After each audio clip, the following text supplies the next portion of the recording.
में उठना चाहिए। देखो, यदि जीवन को सार्थक करना है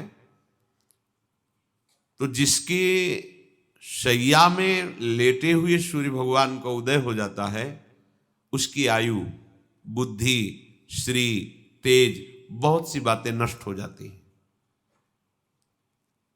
अगर आपको जीवन में चाहे लौकिक उन्नति प्राप्त करनी हो या पारलौकिक,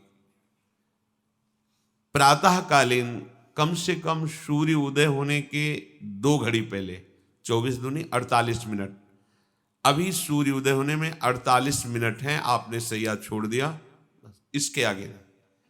सूर्य उदय होने के 48 मिनट पहले आप सैया से हट जाएं।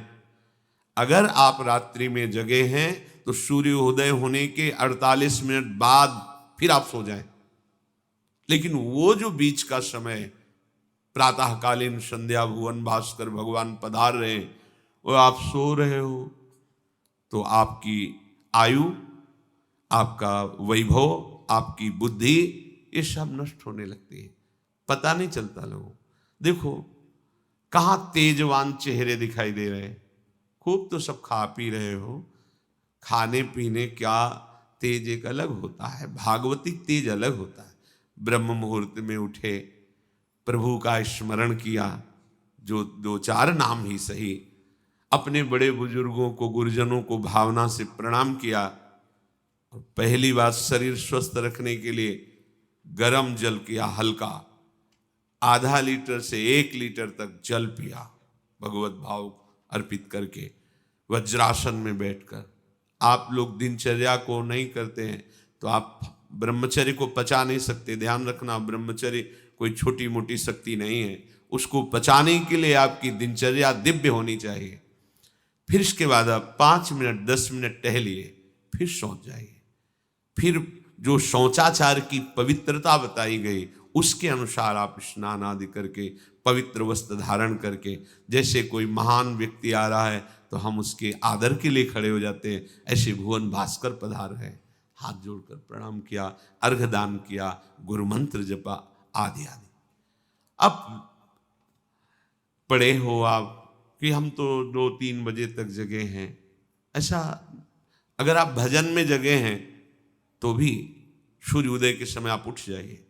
आपके गुरु आवे तो क्या आप सोते रहेंगे क्या? तो ये जगत गुरु हैं भुवन भास्कर, परम ज्ञान स्वरूप हैं, गायत्री छंद रूपी घोड़े हैं इनके रथ के, स्वयं भगवान अरुण देव सारथी हैं, और भगवान पीछे वर्णन किए, मैं ही सूर्य रूप से जगत को प्रकाशित करता हूं और ताप के द्वारा जल को सोख कर मैं ही वर्षा कराता हूं। भगवान का आदर करना। जो सूर्योदय तक सोते हैं उनकी बुद्धि में भागवतिक बातें, अध्यात्म बातें आ जाए, मेरी समझ में नहीं आता। अगर आप थोड़ा भी शरीर स्वस्थ रखना चाहते हैं तो जैसे नियम से भजन वैसे व्यायाम आवश्यक है। सबसे प्रार्थना है, ये दवाइयों के बल पर जीना बंद करो। शरीर में जितनी आवश्यकता जल की है, अगर उतना नहीं जाएगा तो आपकी एसिड बनेगी, फुंसियाँ निकलेंगी, कब्ज बनेगा, कई परेशानी। हम साधुकों को कहते हैं, कभी कभी जैसे पूछते हैं कितना जल पिया, वो अभी तो पिया नहीं। अच्छा, ये शरीर है, ये एक गाड़ी है, कोई सच्चिदानंद नहीं है। उचित आहार, उचित जल, व्यायाम के लिए तो समय नहीं। और भी 10 दिन बीमार पड़ोगे फिर देखो, आप कहते हैं समय नहीं है, हमने अपने बीमार स्थिति की दिनचर्या को बताया।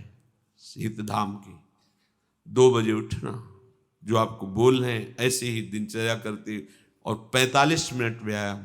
इसके बाद तुरंत प्रणाम करके वृंदावन की परिक्रमा, फिर आके श्री जी की मंगला, फिर आके 9 बजे तक गुरुदेव भगवान की सेवा में, फिर वहां से आके श्री जी का श्रृंगार, फिर भिक्षावृत्ति आदि 12-1-2 बजे तक। कोई चाय, कोई पानी, कोई ऐसा कुछ नहीं कि बाल भोग, कुछ नहीं था ही नहीं। जिंदगी में 100 ग्राम दूध नहीं खरीदा कि भाई हमारा दूध बंद, कभी नहीं ऐसा। पर कभी ऐसा महसूस नहीं हुआ कि मैं बहुत कमजोर हूं। ब्रह्मचर्य को पचाने के लिए बहुत शरीर को क्रियाशील होने की आवश्यकता है। या तो प्राणायामों के द्वारा, आसनों के द्वारा वो अब ना आसन है, न प्राणायाम है, न व्यायाम है, और फिर क्या, कैसे भावना आपकी भगवत भावना बनेगी? तो एक प्रमाद स्थिति, एक छिन्न भिन्न खिन्न स्वभाव, नहीं बात बनेगी। अध्यात्म का साधक जो होता है एक नवीन खिला हुआ कमल जैसा, मुख प्रसन्न तन तेज विराजा, कीने से रामचंद्र कर का।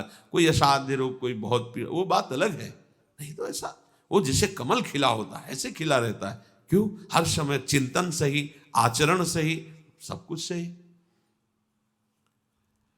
जो भगवत भावना विहीन जीवन है वो मुर्दा जीवन है। जिन हरि भगति हृदय नहीं आनी, जीवित सब